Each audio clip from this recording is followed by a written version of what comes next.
Before Jake introduces our next panel, I'm glad to see folks grab some coffee. I'm so sorry for our 2 afternoon panels. Like, it's a hard time. Before we start, I really want to do a special shout out. I mean, every single one of our staff has worked overtime to help make this come to fruition, as well as the 2 exhibitions and all of the workshops. But in the back, working countless hours and problem solving for this all the AV for this is Christina Doe, who is our building supervisor extraordinaire. She does everything. Christina, wave your hand. And with her is one of our favorite, we have many volunteers, but Zelda is one of our favorites. She is brave enough to work in AV. Most of our volunteers don't want to do that. They'd rather greet people. And, so she gets into the technical. So Zelda Spivey is a regular here helping with programs. Zelda, raise your hand. Thank you. They have been making sure that we handle all the last minute, as well as they were getting things nailed down before. Folks have been asking, is this being videoed? You can see right back there, it is indeed.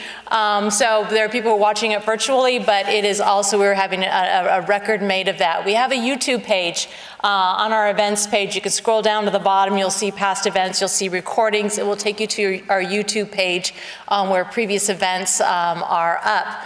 This will eventually go up there, but all of you who registered and attended, we'll make sure we send you a link, maybe before it goes live to everybody else, but we'll make sure that you get a link to this. So if you missed something or you want to go back and listen again and catch something, it will be there for you. So keep your eyes out on your email for getting a link in the next, probably I would say within the month. For this, so that you can have access to it and share it as well. But now, Jake, I think you're going to get us going into our final wonderful panel.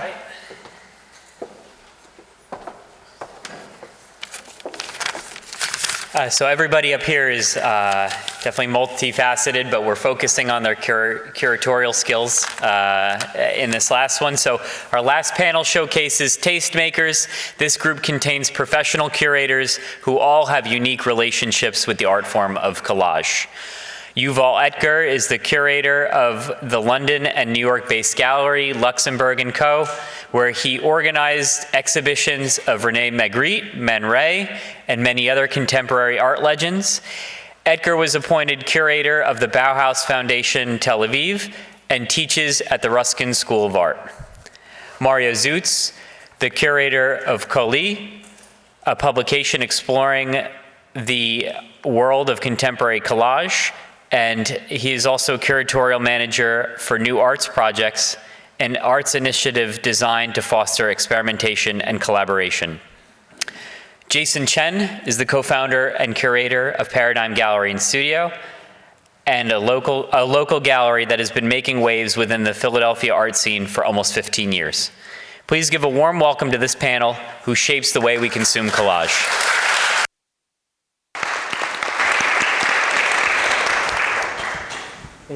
Okay, I was given the impossible task of moderating this conversation after 2 days of intense conversations, and I must admit, a very eye-opening experience. I feel obliged to say at first that the strongest impression I was left with after these 2 days is that this whole symposium was so much more about community than it was about collage. And I'm not saying this to undermine the idea of collage, but to say that it was really, really remarkable to see what a strong emphasis was there in this gathering about working around this term in connection with community making. We've heard talk about the therapeutic effects of collage making, group making, communities, political agency, and I must admit it really is very, very encouraging and very interesting to listen to, something that in my experience as an academic in this field, I very often hear the technical, the theoretical, the historical side of the story. So thank you everybody who presented and everybody who asked questions or who spoke about this, and I guess that connects very nicely to our last panel, because the truth is that when we started thinking about the idea of talking about, I mean, we titled this conversation very nicely, Collage in Museum and Media. And I thought, what a bad idea, because, you know, in what way does curating have a different effect when it applies to collage as it does to sculpture or film or any other performative media? And so I kind of wanted to start along those lines by actually addressing, with you guys' permission, first in the question of media and maybe social media, Instagram, the online virtual presence of collage, the relationship of a practice that is so tactile, that emerged out of really generations of, and its biggest kind of emergence came out from a fundamental material revolution in which people started finding papers and different types of printed materials so much more accessible, so much more relevant. And we know that history, we feel that history, we're all very tactile when we talk about collage. And then I've heard numerous times, and I've quoted every time, but I realize at some point it's futile, how Instagram is an important kind of platform we talk about. Possibly maybe, Mario, you wanted to, I would love to hear you start talking about this, but maybe by starting to introduce the platform Collage and its online digital presence. Mm-hmm.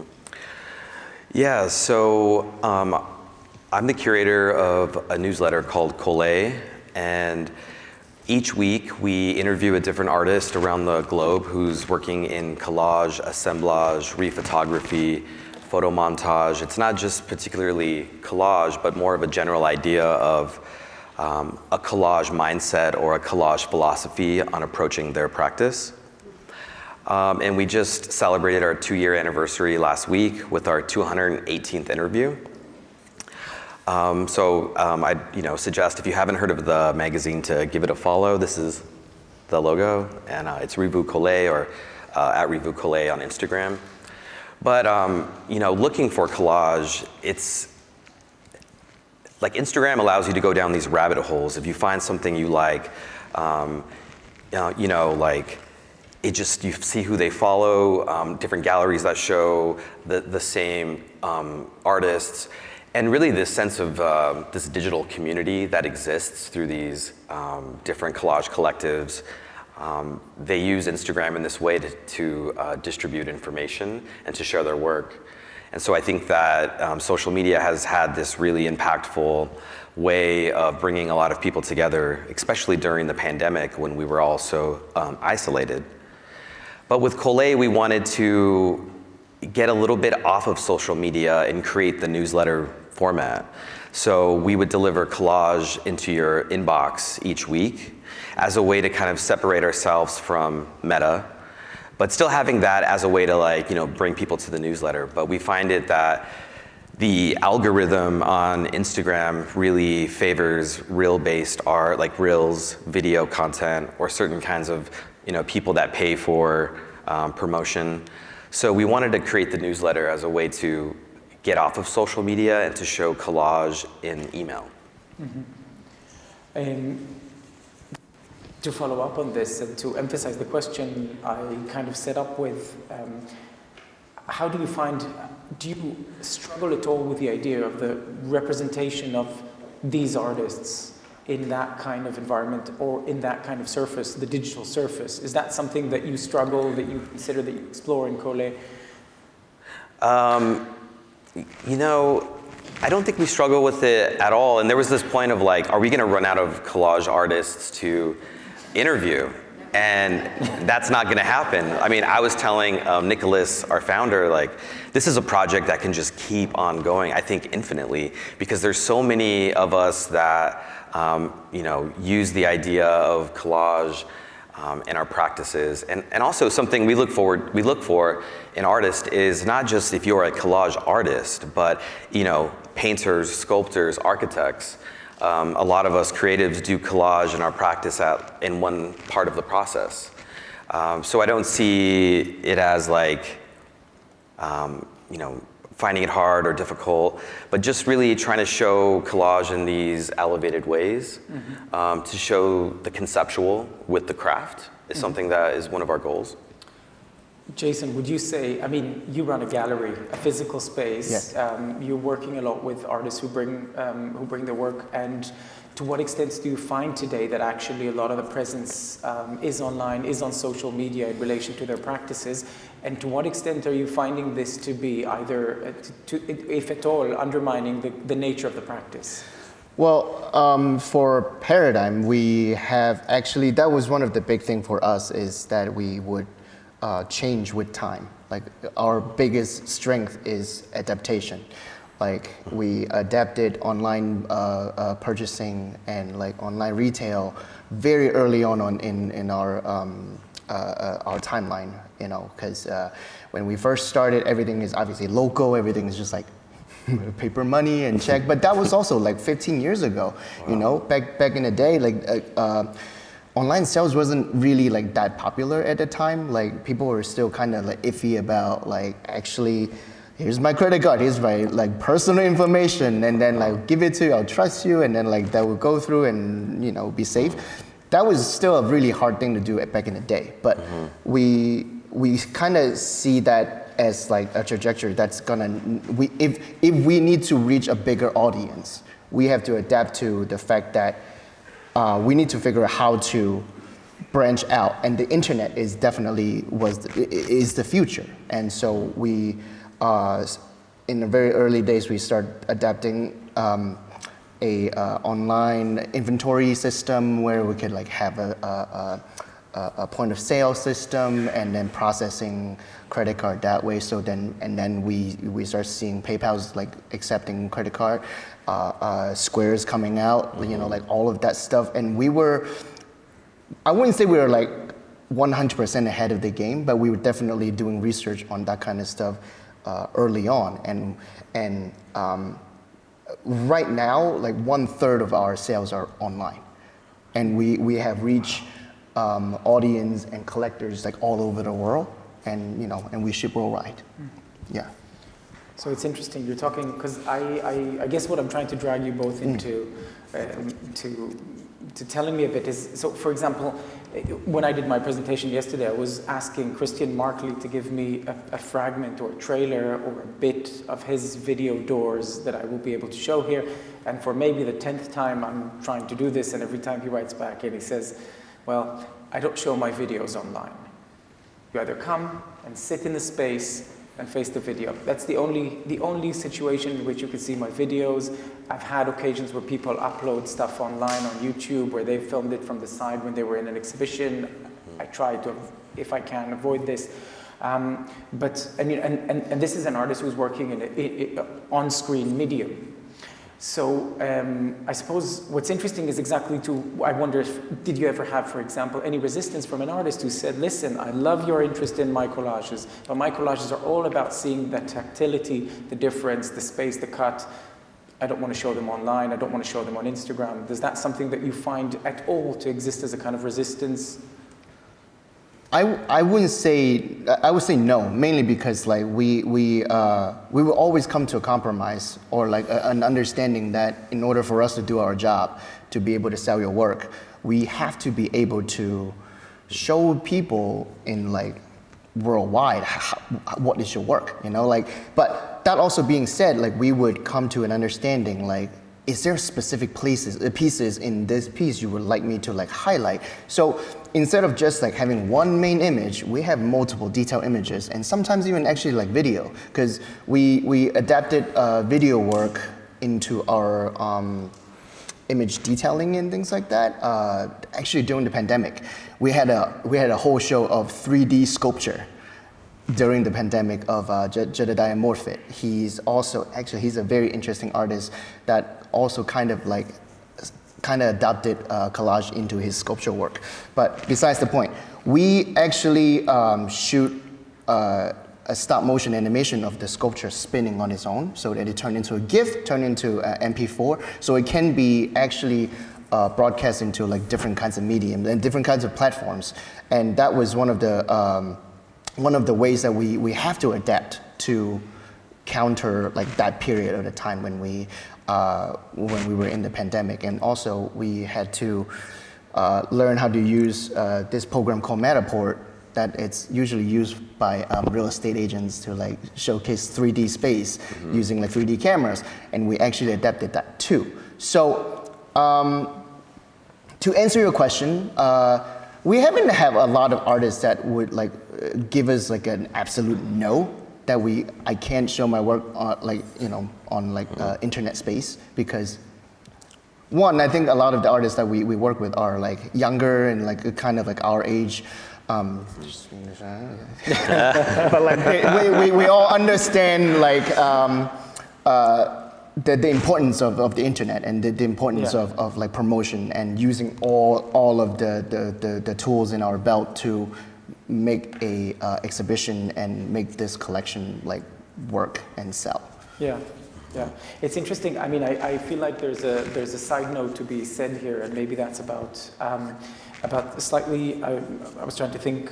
So, what is the equivalent of this of Instagram, but even more of something like Collage, of a newsletter? And obviously, I mean, Collage has a very, very strong history in the shape of what we saw during the 70s and 80s with the zines, those kinds of publications. But even further back, when we look at surrealist publications and so on, and the idea that there's a moment in history in which that poverty of material, that kind of resistance to exactly the preciousness of the object, suddenly comes into play.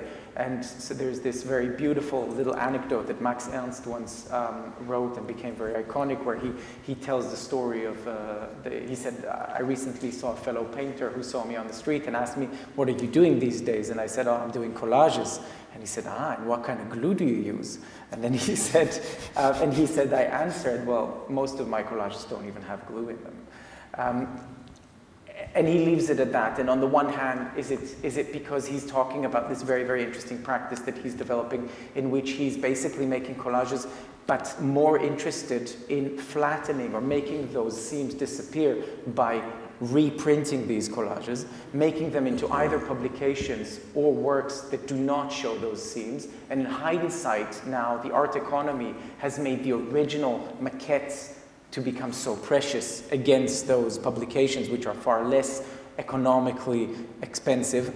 It's very interesting to see that for him, actually, the idea was precisely to create those situations in which we're not really sure what is being manipulated here, what is part of it. And what is the amazing thing about these collages is that actually he goes back to a moment in history where, looking at these 19th century engravings in books, where you look at some of these and you're saying, oh my God, there's so much going on here, and it's all completely fantastic and magical and surrealist. And then you go back and find the original maquette, and he just put a little dot or a key in the corner, but so much of this impossible was already there in the image itself, which is quite remarkable. But I find it interesting now, because I think that question really leads to a topic that we haven't covered during these couple of days, and that really is the place of collage within the economy of art. And I mean it in the brutal sense of the word, where collage has often worked on the margins, in the sense that it was exactly pulling on poor materials, it was working in ways that it was allowing dissemination, and it was interested in printed materials, so it was interested in things that could be used or borrowed, but also could be circulated in different ways. Do you find, as a gallerist, for example, that often works, that when you work with collage, that works against you? Do you find that there is something about the preciousness of the object that works against you precisely because of its ability to be so well diffused or disseminated digitally, for example? No, because part of it is mainly because like the collector base that we have accumulated over the years are people come to us because they value the actual work themselves. So it's never like we're never short of people appreciating the work itself. So even like seeing something that's being reproduced as a archival print, a limited print edition, it's still something that they understood that artists had put their hands on this physical piece. But when that piece is no longer available, there are people still like, I just love that piece so much, like I would love to have a print of it. Like, so we have the understanding from our audience. Like, I can't speak to like all of the galleries or like every artist that work out there that are couldn't like they just like feel like they're kind of trapped, that they couldn't like reproduce their print or something like that. But like having that kind of audience base made us able to do that. And yeah. Does that answer your question? Absolutely. Okay. Mario, I want to ask you something about interpretation, and this has also come up today on several occasions, and I think I wrote this down as well.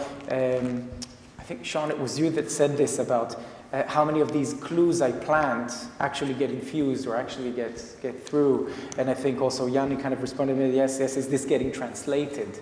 And I thought this was such an interesting point, because a lot of what you do in Collage is, in a way, interpretive work, because you don't just send an image to people with the name of an artist. There's a little text, there's some kind of a critical engagement with the piece. And one of the things I constantly enjoy very much, looking historically and contemporarily at artists who work in this medium, it's precisely the fact that a lot of the materials, some of the materials are expressly often being shown to us as for what they are, for their political source, etc. But a lot of it is within hidden meanings. How do you find your position in that as an interpreter, not as an artist, but as somebody who's, by the way, also an artist, but also has to find himself on the other side? Yeah, so, with the newsletter, we're looking for, it's set up as a way to elevate collage. And so not only to just show collages to people in the email, but rather to create a discourse around it and to write conceptually about the pieces. And a lot of the artists that we feature have never really written about their work in that way or had anyone talk about it in a way that's like referencing art history and critical theory. So I feel like we're doing this service for artists of just like helping them see their work through our curatorial lens. And a big part of it too is we're looking at a lot of abstract collage where it's about textures and it's about the aging of paper, and it's not representational. So in a lot of the work, there's this abstract sense. Yeah, I must admit that for me, writing, and I think we're talking here about the curatorial, about that moment of showing collage. I think precisely we have a great deal of responsibility that often feels somehow, and I think that's a really interesting thing. We're talking about the archive, about what we're using. There is a different sense of responsibility that is employed once we're taking a found material, isn't it? When we're taking somebody else's print, somebody else's photograph. It came up earlier today, it came up yesterday as well, the idea of what kind of freedom we're relishing in when we're working in this method of appropriation. And it's funny, so one artist once told me that's why they avoid the term appropriation, because they find that when you talk about appropriation, you talk about a very intentional, purposeful taking of someone else's intellectual or otherwise property and using it to your own ends. And they said, what I do is actually against that. I work in the surrealist manner, which is I want to be surprised. I want to let the images talk and let my unconscious talk into this and so on. But obviously we all work in different ways, and a lot of it is very importantly done as a method of appropriation or as a method of manipulation of imagery. I think this is what I find very often difficult when writing about collage artists, is how much to tell about what they're doing and what they're using and how much to expose, because some of these materials often are very, or not even well known, but could be traced archival materials. And I think there's a really interesting relationship to our fascination with the archive as collage artists or curating in that field or writing about that field, and the fact that we need to also be respectful of that secrecy, of that sense of rejection, that we leave the agency, we leave the knowledge possibly, I don't know, latent. I wonder if, for example, this makes me think about the whole idea of thinking about archives more generally. Does either of you have an experience of trying to think in the curatorial sense about exposing the archives or the sources alongside the work? Generally, no. No. Mainly because, like, how should I put it? Because, like, we have worked with artists that only uses the copy-free archives and manipulated them so that it's using as a source of reference, using a source of, like, element into, like, a grand piece of work. There's, like, maybe every element might just be, like, tiny piece of an archive, right? So how, like, what is the significance of, like, bringing that up? Like, oh, well, this is from this piece, this is from this. Like, it's, in that sense, it's, like, somewhat irrelevant, because at that point, you're not really using it as, like, a historical reference, but also just, like, it's an aesthetic. So I think that it breaks that. I think it's the intention that matters in that point, because, like, if the intention is to reference the history of it, then yeah, maybe it's important to talk about it. But then if it's just purely aesthetic, like unless the artists, like, need to make that reference known, then I personally don't think it's, like, that important to have to explain it to your audience, because a lot of work is just let audience experience how they want to experience, right? And if they got something from it and they understood it, the reference, amazing. But you also don't know if, like, that's a positive reaction or a negative reaction. So as a commercial gallery, we tended to try to not be offensive, you know, intentionally anyway. It's a lot of just, like, how can we present this as a beautiful work of art that you can interpret however you want, and that if you appreciate it, you appreciate it. Yeah.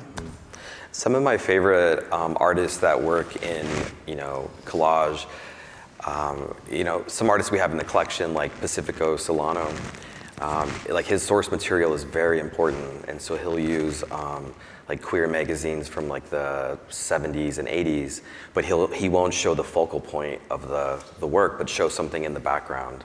And so not showing what, like, the image is supposed to be, but showing the outsides of the image. And I think my favorite work is when I can't recognize what the source material is, and so it becomes very abstracted. And I think that's the sense of abstractness that I'm really interested in, is showing what's just outside of the figure. And you're mentioning here that you're also involved in the building of a collection. And a collection, one of, well, not few, but also not,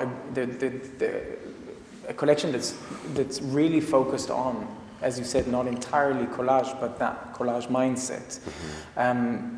Do you find, how does one define the parameters when addressing a collection through something like a category as this big? Because, I mean, I often find the trouble with the term is exactly that it's so overarching, that there is, it's, you know, nobody would ask, I was thinking about this when I was talking about the history of, when, you know, asked to talk about the history of collage, nobody would ask you to tell the history of painting or the history of sculpture. But there is something about collage that's inviting this, and yet, so how would you say something about that? Yeah, and so I've tried to really move away from just using the only word as collage, as what we're doing for building the collection, but more of, you know, surrealism, abstract, and it's about how artists can transform material in almost like a way of, like, alchemy, of, like, you know, this means something because you found it in the street or in a book, but transforming it into something with a lot of power. So I feel like it's this transfer of power through slight interventions. So it doesn't have to be glue and paper, it's like sculpture through assemblage. So I feel like it's a way of, it's more of a philosophy throughout the collection. It's like a way of turning something, turning this into that. It's like it's a change of what it means. Yeah. I mean, and also, like, just to add on to that too, like, personally, I think art making is just art making, right? Like, nowadays, there's so many different kinds of materials and different kinds of technique that can be applied to make art. I think that, like, just because, like, just listening to your talk yesterday, I was like, oh, right, that is collage. That is the principle of collage. And I'm thinking in terms of, like, just going back to 80% of the artists that we represent, that's like all collages, because a lot of it is mixed medium, and I think that is more like a more updated term or more modern term is the mixed medium, because, you know, like, now you can mix with, like, or paint and photograph and fabric. Back in the day, you might only be paper or like something that's, or like digital collage these days are like something new that we have encountered. So to me, it's oh shoot, I'm so sorry, I already forgot, run on a tangent, I forgot what the question is. But like, what I'm gonna say is it's that the term is so broad these days that it's, to me, it's just art making. Like, what is art making? And it's not something that need to be really like defined, and I think that's a beautiful thing. It's interesting. So my biggest problem with collage as a term, it was really what led me to start writing about this, was exactly that realization that you could possibly think of collage as a historical object, as something that emerged as, you know, I mean, okay, so it's an historical object that emerged as a term in a very relevant and potent time in which that technique or that practice of cutting and pasting papers was radically undermining the way we were making art, or at least the way that art that was defined as fine art or as high art was understood. And that crisis has met us with an understanding of new technologies, social changes, etc., in that moment that we all talk about again and again in the early 20th century. It also has then found out that it had origins in other different practices and other places. And then afterwards, I think what was for a long time for me the problem is that there's a strong feeling that we are also experiencing or have seen another crisis moment that's also technological, also ideological, that's happening in the 1970s with the advent of the internet and computers and digital technology and DJing and lots of methods of mixing and rephotography and doing all kinds of things that suddenly made it feel almost superfluous as a term. And there's a whole generation of artists that was really struggling against that term because it wasn't cutting it, literally. But the question is then, it's a bit, and this is where I drew the title of my first book was really based on another book that was called The End of History, where the premise was history obviously continues to happen, but history with a capital H, as we understood it before the postmodern moment, has ended. That big narrative, those histories of collage we know that were either exhibited or written about, there isn't that flow of cubism, futurism, constructivism, Dada, surrealism, you know, post-war neorealism, all of these things happening, that you could stack them as a history of collage. And so I guess what we're left with, and it's funny because Beth, when you said what would be great to get out of this panel is where do we stand today? And this is a big meta question, but how come the term is so potent still, perhaps, and brings so much discussion, so much community about it, but so hard to, at a moment where we're really struggling to define it? I mean, is the question whether or not like collage can be defined as fine art, or like what is the question? Well, actually, the question is whether the term is read. How do we find? So, where is the resistance in this term? Because a term that's overarching everything is not useful to us. If everything put next to each other is collage, then we can just call, do you know what I mean? It doesn't have any effect. So where is that resistance of the term? No, but this is a bit, because we've appropriated certain terms into our language, right? We've appropriated the term curating, for example, because a lot of things are curated now. We've appropriated the term collage, and you see that movement exactly coming in the 90s and 2000s, where suddenly it's so convenient. But does it lose its effect? Do we need to go back to thinking about materiality, about paper, about things glued together? Well, in a selling art standpoint, you know, people that look for to buy, what they often want to understand is what is in the material, right? And like, then everybody understand. Well, not everybody. I guess like people that buy art would understand what the word collage means. Usually, just means things are being put together, or like assemblage, or like mixed media. A lot of that, it just means that. It's a general terms of what this piece is about. Yeah. And if you really want to dive into it, then you can talk about like what kind of paper we were using as like we're showing Sean's work.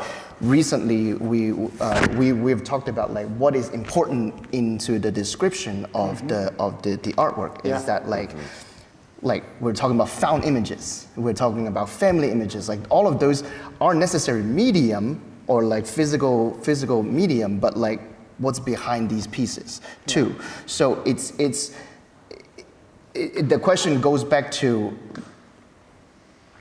that collage as a technique, and is it like a term that's to define the work, or is it a term that is defining a technique? Mm-hmm. Like, and to me, it's a technique. And so if someone is buying the work, is because they like the work, and if they want to understand it, there's no question it's a collage, but what they would want to know is what is using for this collage. I'm rambling again. I'm sorry. I'm sorry if I like not understanding the question. Yeah, I wonder. I mean, I think I read that Stezaker said that collage ends in 70s. The end of it, it's the end of collage because of the advent of digital technologies, like you were saying. So sometimes I wonder if when we make collages with just paper and glue, it's a very nostalgic way of thinking about it, where we're thinking, oh, this could have been made in the 50s or the 60s or the 70s based on the material. So maybe collage is living in that world where it's very true. Because I know there's a lot of artists that are very true to like analog and glue sticks, and then want to use certain archival material, and it looks old and it's nostalgic. Whereas like creating an image in DALL-E with AI, it's maybe a collage, but it doesn't look like a collage, but it pulls from all these sources.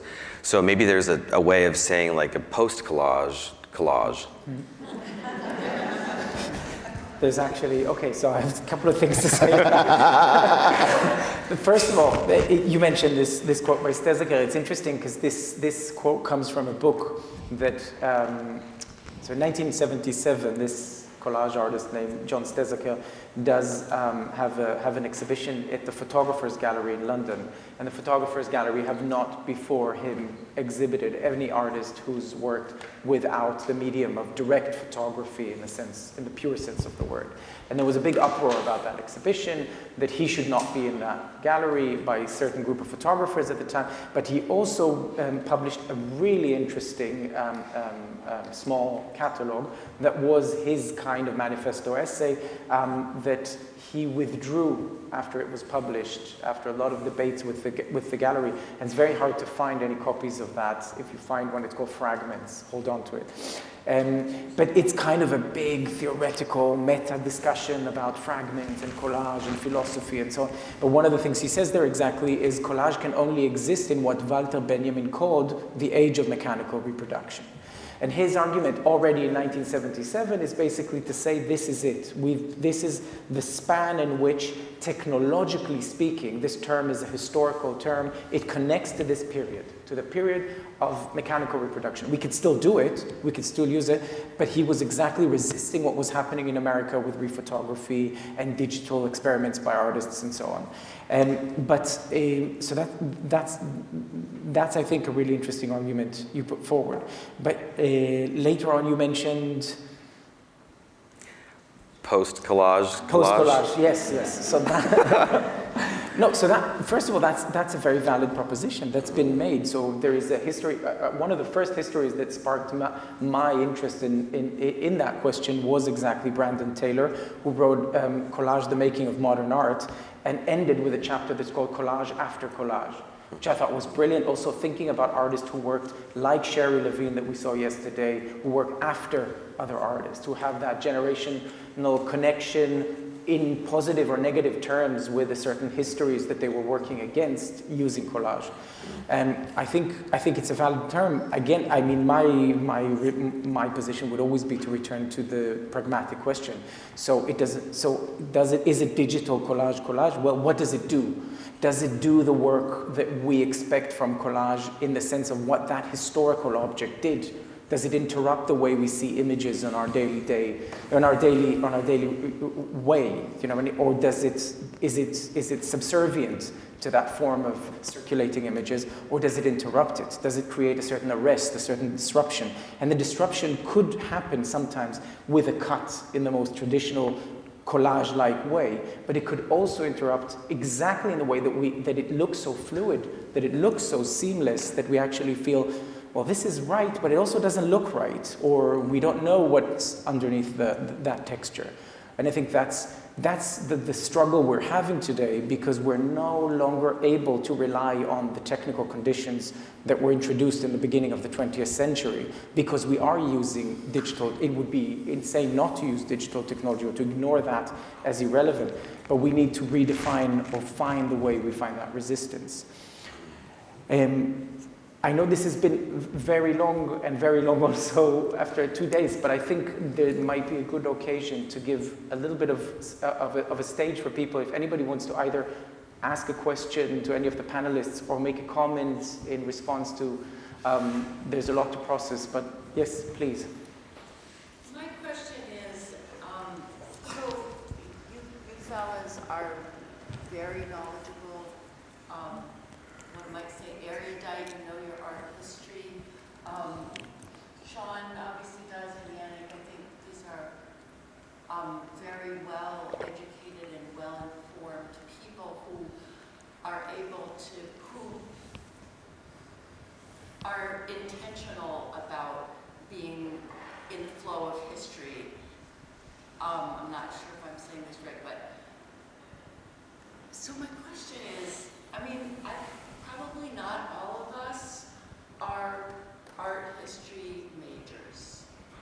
How important do you think it is for an artist to know history and to reference their place in it? Yeah. I know, I think it's a great question. That is a great question. Can you paraphrase it? Yes, so the question is how important it is for an artist to know the art history, or to know art history or art histories to inform their practice. I would say it's very important to know the history of the thing that you're doing, and maybe you don't have to know it from A to Z or understand every element, but I would recommend just looking into it and learning about as much of it as you can, because there's so many different lanes, there's so many different histories, depending on geography or the different time periods. So I think it can only help in the creation of your work. I may disagree a little, mainly because I think different artists have a different art practice. Depending on your art practice, are you paying homage to what the art history is? Or do you just simply want to make art?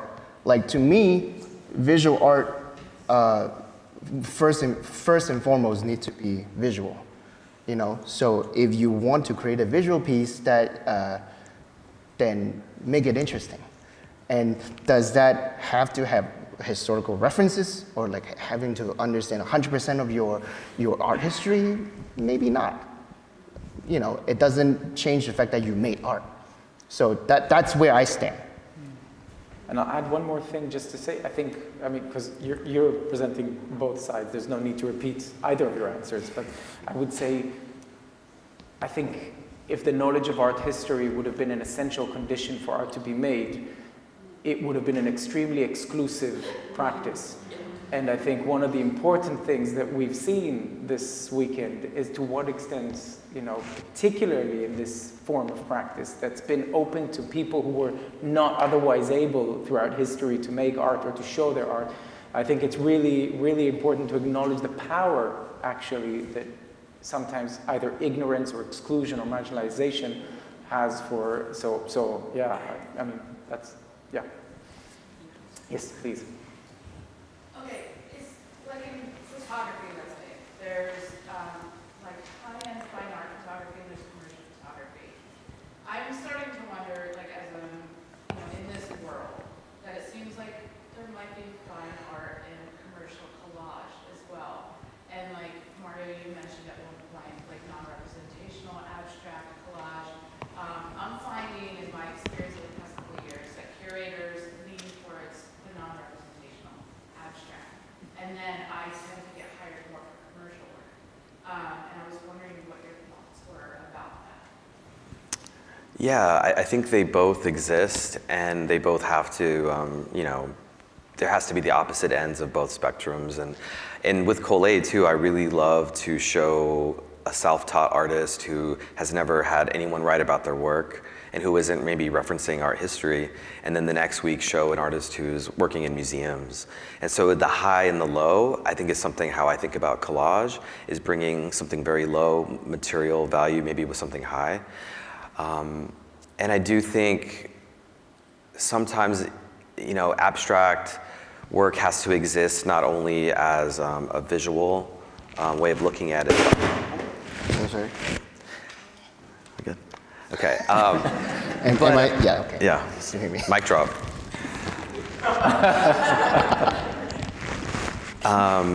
So with abstract work, I think when it's most successful for me is when there's a concept behind it. And so you see it and you can appreciate it for what it is as being abstract, but then once you kind of learn more, like talk to the artist about what they're thinking about, it can be more academic, possibly, but not always. But I think they both exist, but like editorial and illustration, like for the New York Times, I mean, the collage illustrations showing political figures being kind of cut up. I love that stuff when I'm, you know, reading the news on my phone. So it exists in a way which I really love, but then in other ways, I like these more untraditional ways of collage, using untraditional materials and having it be more abstract is just the stuff that I'm more drawn to. But I think they both have to exist. I would just say also that I think from you know, the good thing about, well, one of the very few good things I feel about the art world right now is actually that it is very inclusive in the sense of it's not being very focused on a certain, there isn't a wave in the same terms that there used to be historically speaking, which I think was, again, but critically speaking, I think we are finding ourselves in a time where it's harder and harder to, and again, there's a lot of great writers who are doing a lot of work against this, but to write about abstract work and to try and find tools from within the practice itself to talk about the practice rather than only using kind of circumventional language that is often taken from other disciplines, from other questions, from so, and it's a really difficult task. I know as a writer it's a very difficult task, but I think it's a worthy one to retain also kind of loyalty to form, to material, to color, to all these questions. Yes, please.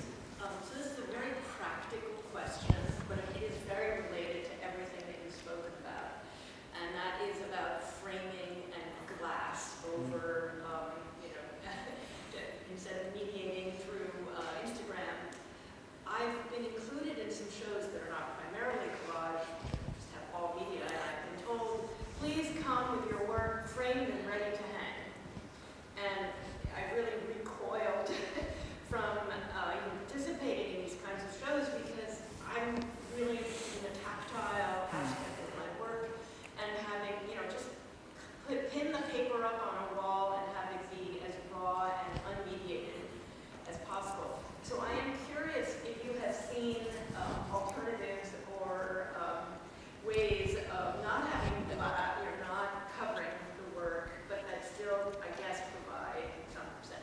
Yeah. security and safety. This is like, yes, I want to talk about this. A lot of the time when they say frame and ready to hang, it really just means that, to me anyway, like for Paradigm, like we're open to how you want to hang your work, but at least present to me how you want to hang your work. Like if you want to just pin them, great.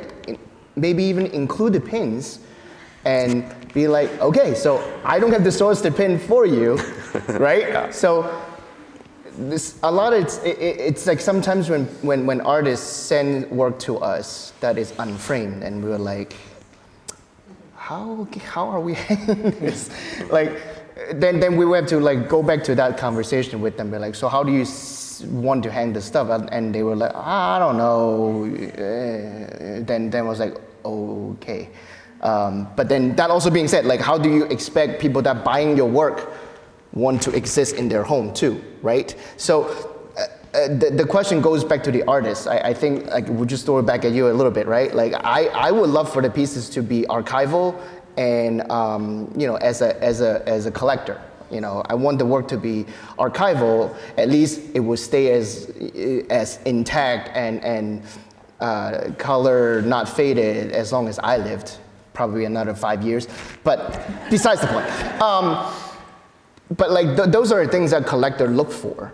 And we're in the business of helping people, like we're helping both ends, right? We're trying to help a collector to collect the work that makes them happy.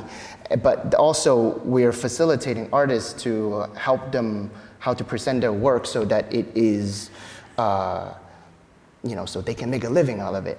So it's very, should be an open conversation. To me anyway, like if you have that kind of question, you should ask them like, what does that mean? If they really meant like, oh, we need it framed and ready to hang, then you should ask them like, but that's where the conversation starts, right? Like, but I want it to be tactile. Like, maybe it's a conversation go back to maybe you just need to like spray fix the piece so that it doesn't fall apart or something. And that it has some kind of like backing that it's easy to hang, or it's very easy to understand how to hang it or how to display it. A lot of the time it's just like how to display it. Like that's the difficult part. One more question. Back there. I'm so bad at choosing. Thank you. Yes, you choose. Back there. Yeah. Thank you all for this presentation. It's been really exciting. I've been stuck on the idea of the found image and the semblance of autonomy that term suggests. So I'm curious, like the role of autonomy now in an era when our media finds us. We're no longer really finding the image. I'm curious if anyone has thoughts on that. I'm happy to start. Yes, I'll start with exactly the problematics of the term found. Yeah, I couldn't agree more. I think that the term has made its way into our history, but it is a problematic term because it exactly loses agency of how it was found, by whom, why, was it taken, was it, and again, it joins exactly that arsenal of terms that we see that have a very particular historical context. My thoughts, particularly, I think that a lot of artists now are also struggling, or not struggling, are facing the not just the idea of images finding us, like you say, but also the fact that there is really a sense of accessibility that is just impossible. It's huge, and that swimming in images, that sense. I mean, recently there's an artist called Sarah Swinner who recently made a film called Glass Life, in which she created an avatar of herself, or kind of a figure who swims through this internet-like, reality in which all these JPEGs are running through across her and through these materials that are. I mean, in a way, I think this is really the amazing thing about collage today, is the ability to do that work of sorting, and to find some grasp that has some resistance, that shows, that disrupts that. And again, I go back to disruption every time with this, because I think there is something about that sense of flow that is so enormous that actually this is really important work. It's work of mining through the archives that are relevant to us, that are making a difference, that are important to be shown or to stop at. And that is exactly the very hard labor that practitioners do that I think very often seems like, oh, I'm enjoying collecting images. No, it's a very important process, and it does put artists in the role of archivists and librarians and people who maintain or decide which data will be then manifested. And we see this when we look at history much more simply, when we look at the paper clippings. You know, there's so many books written about the paper clippings that Picasso chose for his collages. There's a great article that's called What the Papers Say. I think it was Richard Schiff, maybe not, maybe it's somebody else. But and I think today because information is so fluid and so huge, there's a really important role in sorting that. But it's a task I really take my hat off for artists for doing it, because to do it well is really difficult. Yeah, I'm sure. Did y'all want to say anything? You said it. Yeah. Should we? Yeah. Well, we're out of time. I'm sure if anyone who wants to stay and to ask, but thank you, Beth, and thank you, everybody. Thank you.